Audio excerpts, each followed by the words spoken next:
Hey friends, I'm on tour over here in Europe and I flew from Bilbao, Spain to Amsterdam. And when I was boarding the plane, I was carrying my guitar with me. And the person checking my boarding pass said, "You can't bring that guitar on." And I said, I was trying to be really nice, but I said, "Hey, I flew from Amsterdam to Bilbao the day before, and I was on the exact same plane, and it was sold out, and no one had any problem whatsoever." And she says, "You have to check it." And I was trying to be nice. This flight that I was about to get on was half sold, and so the day before it didn't matter, but now it was very important, and anything that I said was just going to escalate things. So I usually don't mind gate checking a guitar because I travel with a hard shell case, and I put a luggage strap around it, around the case and through the handle so that it won't fly open. And I said, "All right, if I have to check it, I have to check it." And she put one of those long sticky tapes, like when you check your luggage, through the handle. And she said, "Just leave it with the person by the side of the plane." So I walked down the tunnel. Right when I'm ready to step on the plane, there's a baggage person standing there. And I hand them the guitar. There's a baby stroller, and there's another large backpack, I'm sorry, large piece of wheeled luggage sitting there that this person has. So I hand the guitar to them.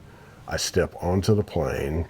There's plenty of space on this plane. It would have fit in the overhead bins. There's empty bins on the plane, and there's always that at least one locker on a larger size plane where will nicely put the guitar in there, but that didn't work this time. So I get on the flight, I fly to Amsterdam. I get off the plane and I stand outside the plane waiting for my guitar to be, placed right in front of me as they take it out of the hole.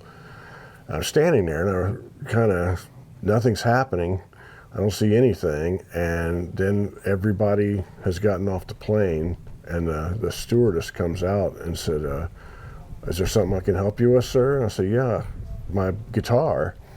Where's my guitar?" And she said, "Well, did you check it?" I said, "Yeah, I gate checked it right before I got on this flight, and I was told that it would be waiting for me here in Amsterdam." And she said, "Well, you'll have to go to the baggage belt because all the luggage has been sent there." I said, "There's nothing that will be delivered right here right now?" And she said, "No." So I went to the baggage claim, and I stood around, and the guitar never came out. Never came out.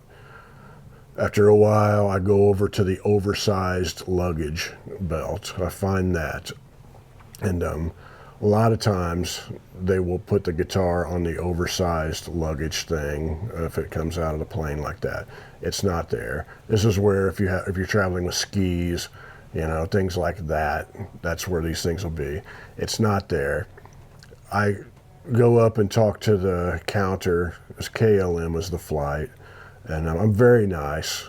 I realize this person did not do this to me. These are circumstances that I'm kind of upset about because the day before the rules were different than they were, that day. But I'm being nice. And she said, "There's actually another oversized luggage belt way over here." And this is Amsterdam Schiphol Airport.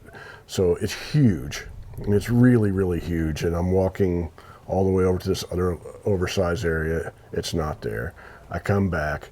I go up to this counter a total of 3 different times, and I'm in the airport for 2 hours waiting for the guitar to show up. And finally, I said, "What can we do?" And she says, "Well," I said, "Can you look up," because I had the little, the ISBN number, little barcode thing that they gave me, and I put it on my passport. I showed them that each time I walked up to the counter. I said, "Can you tell me the last place this guitar was scanned? And maybe we'll have some idea if it's here in the airport or not." And she looked it up, and she said, "There's no record of this guitar ever being scanned anywhere." And I started getting a little bit worried. I said, "How unusual is that?" And she said, "That's pretty unusual."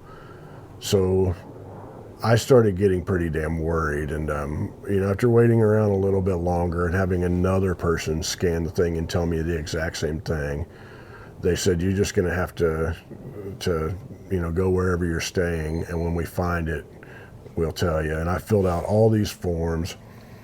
Now, I have a gig where I'm supposed to be on stage at 2 o'clock in the afternoon the next day. And I have no guitar. So I came up about an hour north of Amsterdam where I'm staying, and we have at least a 2-hour drive out close to the German border for the gig that I have to play the next day.